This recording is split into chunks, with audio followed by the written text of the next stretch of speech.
पाकिस्तान में इस वक्त हालात कुछ ऐसे हैं कि प्रधानमंत्री शहबाज शरीफ भारत को पानी की एक एक बूंद पर धमकी दे रहे हैं। सेना अपनी ताकत के किस्से सुना रही है, पाकिस्तान की सरकार अपनी जीत का ढोल पीट रही है।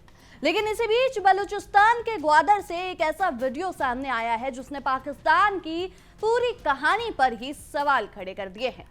नमस्कार, मेरा नाम नंदिनी सिंह है और आप देख रहे हैं हमारा खास शो ना पाकिस्तान। दोस्तों, सोशल मीडिया पर शेयर किए जा रहे इस वीडियो में दावा किया जा रहा है कि बड़ी संख्या में बलूच प्रदर्शनकारियों को अपनी तरफ आता देखकर पाकिस्तानी सुरक्षाकर्मी ट्रकों में सवार होकर पीछे हटते नजर आए।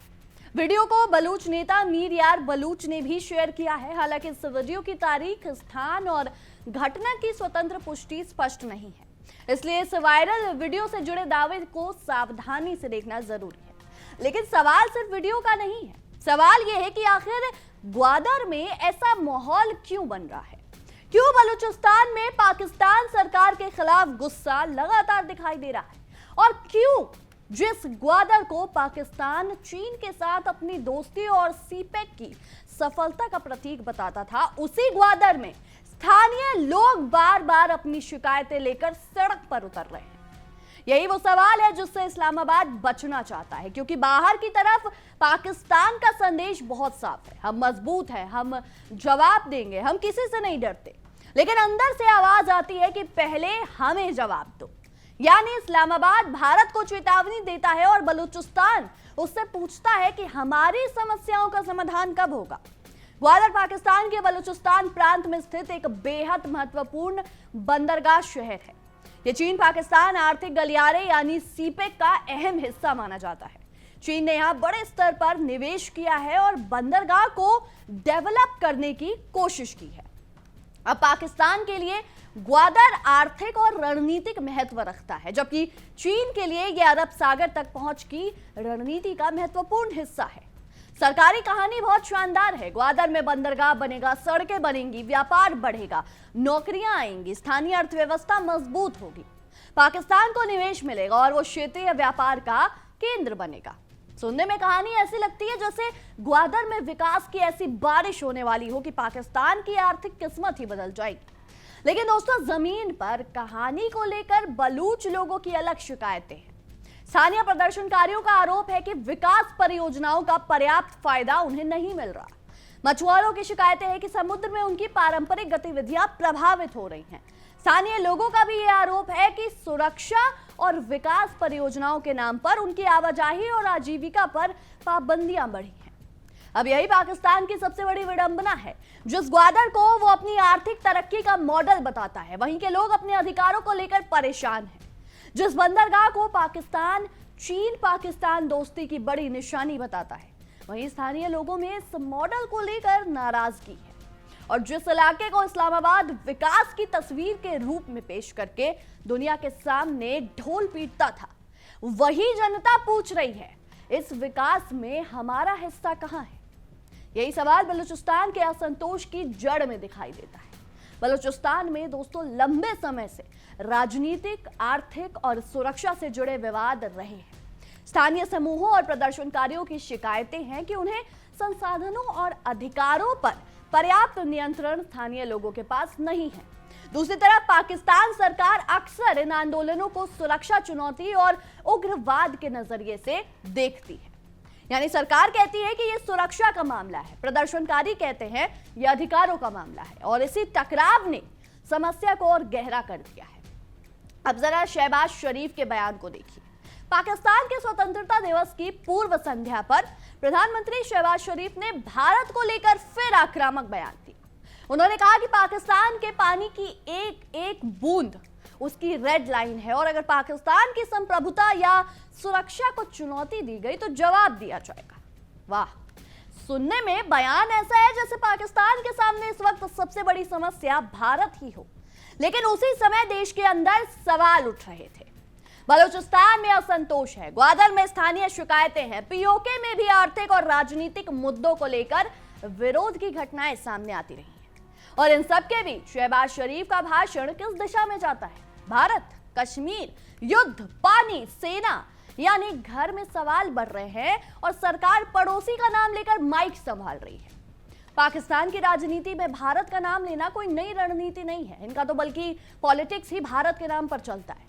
जब घरेलू समस्याएं बढ़ती हैं तब बाहरी खतरे का नैरेटिव जनता का ध्यान दूसरी तरफ खींचने का आसान तरीका बन जाता है। महंगाई बढ़ी, भारत। बेरोजगारी बढ़ी, भारत। सुरक्षा संकट, भारत। बलूचिस्तान में विरोध हो रहे हैं, विदेशी साजिश है भैया इसमें। पीओके में प्रदर्शन, फिर किसी बाहरी ताकत का हाथ। मतलब पाकिस्तान की राजनीति में ना भारत ऐसा नाम बन गया है जिसे जरूरत पड़ने पर लगभग हर समस्या के सामने रख दिया जाता है। लेकिन सवाल यह है कि इससे समस्या खत्म होती है क्या? क्या भारत का नाम लेने से ग्वादर के मछुआरों की परेशानी खत्म हो जाएगी? क्या इससे बलूचिस्तान के लोगों को रोजगार, नौकरी मिलेगी? क्या इससे स्थानीय लोगों को उनके संसाधनों पर और ज्यादा अधिकार मिलेगा? और क्या इससे पीओके की जनता की आर्थिक समस्याएं खत्म होंगी? जवाब साफ है, बिल्कुल नहीं। ये तो बहुत ही इम्प्रैक्टिकल बात है। भारत पर बयान देना आसान है, लेकिन अपने नागरिकों के सवालों का जवाब देना उतना ही मुश्किल। और यही पाकिस्तान की असली राजनीतिक चुनौती है। शहबाज शरीफ ने अपने भाषण में मई 2025 के भारत पाकिस्तान संघर्ष को पाकिस्तान की जीत के नैरेटिव से जोड़ा। उन्होंने पाकिस्तानी सेना और फील्ड मार्शल आसिम मुनीर की तारीफ की और संघर्ष के बाद पाकिस्तान का सिर ऊंचा होने की बात कही। उन्होंने अमेरिकी राष्ट्रपति डोनाल्ड ट्रंप की भी तारीफ की और भारत पाकिस्तान सीज फायर में उनकी भूमिका का उल्लेख किया। लेकिन यहां भी एक सवाल खड़ा होता है, अगर पाकिस्तान ने इतनी बड़ी जीत हासिल की तो फिर देश के अंदर इतनी बेचैनी क्यों है? अगर पाकिस्तान इतना मजबूत है तो बलूचिस्तान में बार बार असंतोष की ज्वाला क्यों फट रही है? अगर सरकार जनता के साथ है तो स्थानीय लोगों की शिकायतें इतनी लंबी क्यों चल रही हैं? और अगर ग्वादर वास्तव में विकास का मॉडल है, वहां के लोग जो है फिर अपने ही समुद्र और अपनी आजीविका को लेकर विरोध क्यों कर रहे हैं? यही सवाल पाकिस्तान के लिए ज्यादा मुश्किल है, क्योंकि युद्ध की कहानी सुनाकर कुछ समय के लिए तालियां जरूर मिल सकती हैं, लेकिन जनता की जिंदगी नहीं बदलती। एक बेरोजगार युवक को कश्मीर पर भाषण नहीं चाहिए, उसे नौकरी चाहिए। एक स्थानीय परिवार को सीपेक का नाम नहीं चाहिए, उसे जानना है कि उसके इलाके में विकास का फायदा उसे कब मिलेगा। यही कारण है कि ग्वादर पाकिस्तान के लिए सिर्फ एक बंदरगाह नहीं है, यह उसकी विकास नीति की भी परीक्षा है। चीन के लिए ग्वादर रणनीतिक रूप से बेहद महत्वपूर्ण है। सीपेक के जरिए चीन और पाकिस्तान ने सड़क, ऊर्जा और परिवहन परियोजनाओं को जोड़ने की कोशिश तो की है, लेकिन स्थानीय असंतोष इस पूरे मॉडल के सामने एक बड़ी चुनौती है, क्योंकि कोई भी बड़ा प्रोजेक्ट तभी सफल माना जाएगा जब स्थानीय जनता भी उसमें अपना भविष्य देखे।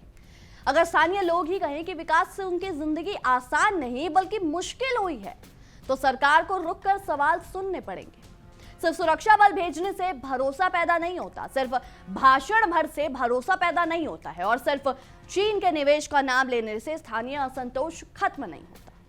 अब वायरल वीडियो की तरफ वापस आते हैं। वीडियो में भी भीड़ को आगे बढ़ते और सुरक्षा बलों को पीछे हटते दिखाया गया है। अगर ये वही घटना है जिसका दावा किया जा रहा है तो ये पाकिस्तान के लिए काफी असहज तस्वीर है, क्योंकि पाकिस्तान की सेना को देश की सबसे शक्तिशाली संस्थाओं में से गिना जाता है।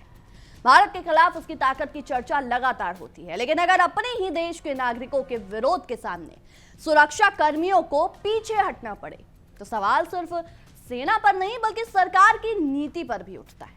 आखिर जनता इतनी नाराज क्यों है? सेना और प्रदर्शनकारियों के बीच टकराव की स्थिति क्यों बन रही है? यही असली सवाल है, और यही सवाल पाकिस्तान सरकार के लिए किसी भी भारत विरोधी बयान से ज्यादा कठिन है, क्योंकि बहादुरी और बाहरी दुश्मन के खिलाफ बयान देना आसान है, अपने नागरिकों की शिकायत स्वीकार करना मुश्किल। अब पीओके की बात भी जरूरी है। शहबाज शरीफ ने अपने भाषण में कश्मीर का मुद्दा उठाया और कश्मीरियों के बलिदान की बात की, लेकिन पाकिस्तान के कब्जे में उनका जो पीओके है, पाकिस्तान के कब्जे वाला कश्मीर, जम्मू कश्मीर, उसने समय समय पर उठने वाली आर्थिक और प्रशासनिक शिकायतों का जिक्र नहीं किया। यानी कश्मीर भारत के खिलाफ भाषण में जरूरी है, लेकिन पीओके की जनता के सवालों पर चर्चा उतनी जोरदार दिखाई नहीं देती। ये दोहरा रवैया पाकिस्तान की राजनीति पर बड़ा सवाल है। अगर नागरिकों के अधिकार इतने महत्वपूर्ण हैं, तो फिर पीओके में प्रदर्शन कर रहे नागरिकों की मांगे भी उतनी ही महत्वपूर्ण होनी चाहिए। अगर पानी पाकिस्तान की रेड लाइन है तो नागरिकों के अधिकार भी रेड लाइन होने चाहिए। अगर संप्रभुता की इतनी चिंता है तो जनता के भरोसे की भी चिंता होनी चाहिए।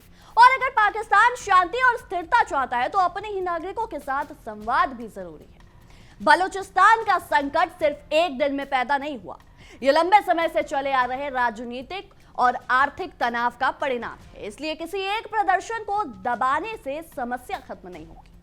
अगर सरकार केवल सुरक्षा बलों के जरिए स्थिति नियंत्रित करती है तो असंतोष कुछ समय के लिए दब सकता है, लेकिन उसकी जड़ें बनी रहती हैं। यही वजह है कि ग्वादर की घटनाओं को सिर्फ कानून व्यवस्था के चश्मे से देखना पर्याप्त नहीं होगा।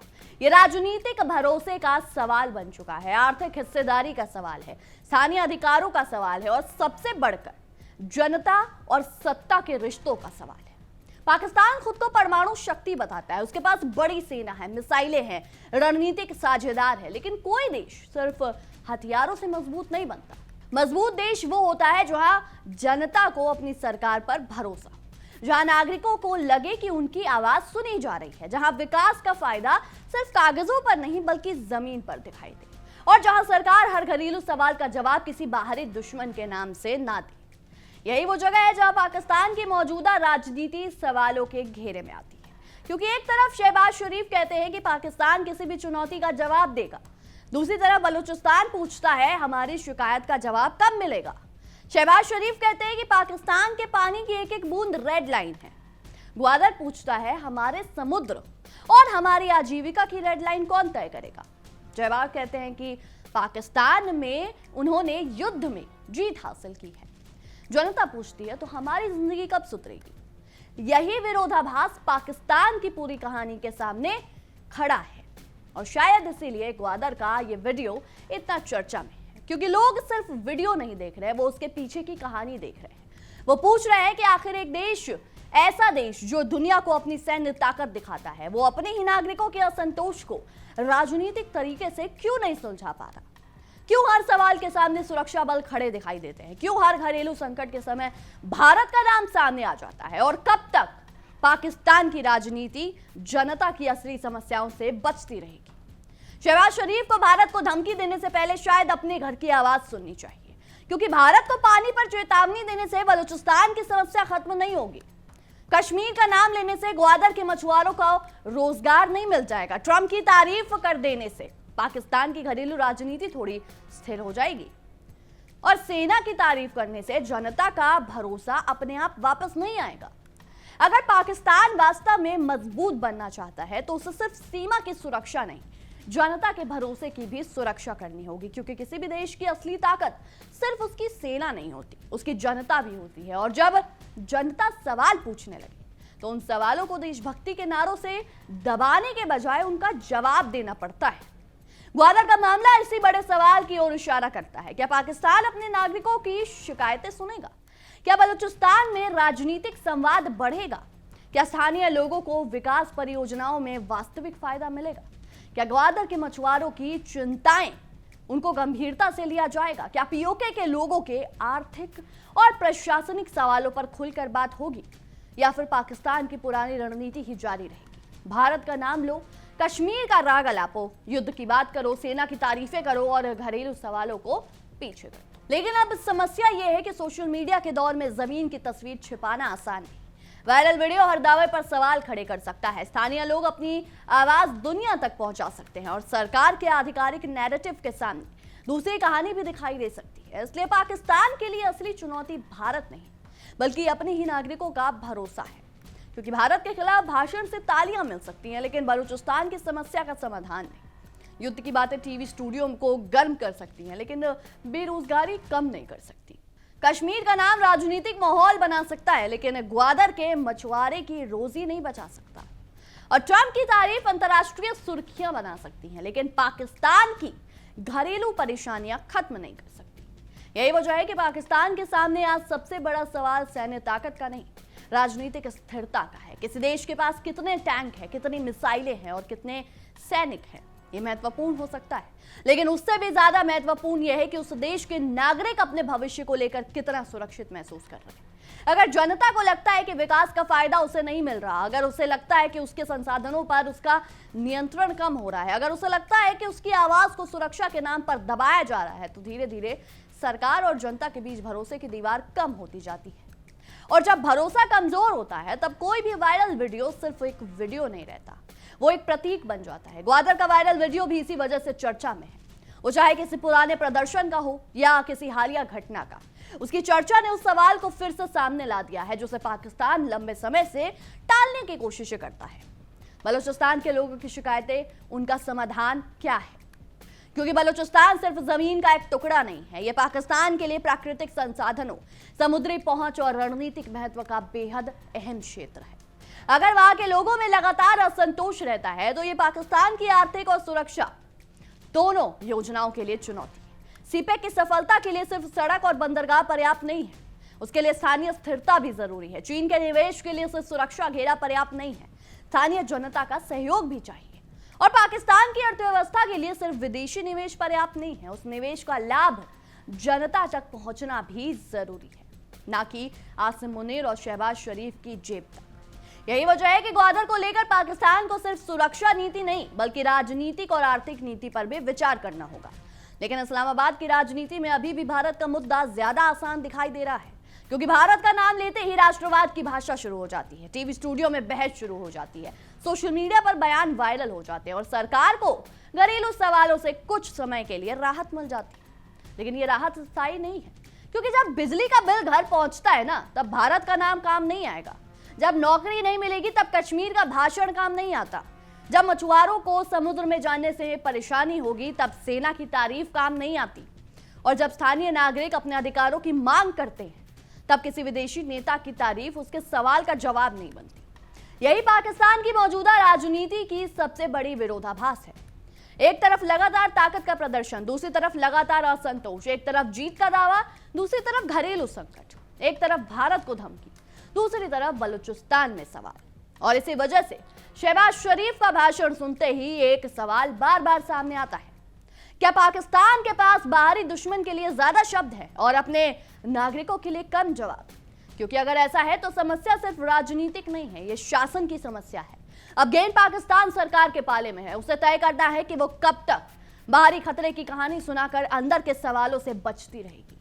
क्योंकि ग्वादर से सवाल छोटा उठता है, ये सिर्फ सवाल नहीं कि वायरल वीडियो में सेना पीछे क्यों हटी, असली सवाल यह है कि जनता और सरकार के बीच इतनी दूरी पैदा क्यों हुई। अगर पाकिस्तान इस सवाल का जवाब नहीं खोजता, तो आने वाले समय में सिर्फ ग्वादर ही नहीं, बलूचिस्तान के दूसरे हिस्सों में भी असंतोष उसके लिए चुनौती बन सकता है। और तब शायद भारत को धमकी देने वाली आवाज से ज्यादा तेज आवाज अपने ही घर से सुनाई देगी। क्योंकि जनता को भाषण नहीं, समाधान चाहिए, उसे दुश्मन का नाम नहीं, अपनी समस्या का जवाब चाहिए। और यही बात है जिसे इस्लामाबाद जितनी जल्दी समझ ले उतना बेहतर है, वरना कहानी वही रहेगी। इस्लामाबाद में भाषण जारी रहेगा, भारत को धमकियां जारी रहेंगी, कश्मीर का नाम लिया जाता रहेगा, सेना की तारीफें होंगी, लेकिन ग्वादर में सवाल फिर भी खड़े रहेंगे, बलूचिस्तान में नाराजगी फिर भी रहेगी और जनता फिर भी पूछेगी, जब पाकिस्तान दुनिया को अपनी ताकत दिखा सकता है, तो अपने ही लोगों की आवाज क्यों नहीं सुन सकता? यही सवाल आज पाकिस्तान की राजनीति के सामने सबसे बड़ा सवाल है और शायद उसका जवाब किसी भाषण में नहीं, बल्कि ग्वादर की सड़कों पर उठती आवाजों में छिपा है। क्योंकि किसी भी सरकार के लिए सबसे खतरनाक चीज विपक्ष की आवाज नहीं होती, सबसे खतरनाक चीज वो जनता की होती है, जो सरकार के हर दावे के सामने अपना अनुभव रखकर सवाल पूछने लगे। और पाकिस्तान में यही सवाल अब ज्यादा जोर से सुनाई दे रहे हैं। शहबाज शरीफ चाहे जितनी बार कहे कि पाकिस्तान मजबूत है, लेकिन मजबूती का मतलब सिर्फ ये नहीं कि सरकार कितनी जोर से बोल सकती है, माइक पे कितनी जोर से चिल्ला सकती है। मजबूती का मतलब ये भी है कि सरकार अपने नागरिकों की नाराजगी कितनी शांति से सुन रही है। मजबूती का मतलब ये भी है कि सरकार आलोचना से भागे नहीं। मजबूती का मतलब ये भी है कि स्थानीय लोगों को लगे कि उनके संसाधनों, उनकी आजीविका और उनके भविष्य की कीमत समझी जा रही है। और सबसे बड़ी बात, मजबूती का मतलब ये नहीं कि हर सवाल का जवाब युद्ध की भाषा में दिया जाए, क्योंकि युद्ध की भाषा से डर पैदा हो सकता है, लेकिन भरोसा नहीं। धमकी से चुप्पी आ सकती है, लेकिन समर्थन नहीं। और राष्ट्रवादी नारों से कुछ समय के लिए भीड़ जुट सकती है, तालियां बज सकती है, लेकिन लंबे समय के लिए स्थिरता नहीं आ सकती। इसलिए पाकिस्तान को ये चीज समझनी होगी कि अगर वो अपनी जनता की नाराजगी दूर नहीं करता, तब तक उसके देश में स्थिरता और शांति नहीं आएगी। बहरहाल हमारी आज की इस विशेष रिपोर्ट में इतना ही। आपकी इस विषय में क्या कुछ राय है, क्या कुछ सोचते हैं, हमें कमेंट सेक्शन में जरूर बताएं। तब तक के लिए देखते रहिए इंडिया डेली 24/7 और हमारा खास शो ना पाकिस्तान। देखिए इंडिया डेली 24/7 अब आपके स्मार्ट टीवी पर। इंडिया डेली मौजूद है सभी डिजिटल प्लेटफॉर्म पर लाइव और लगातार। इंडिया डेली 24/7 हर दिन राष्ट्र को समर्पित।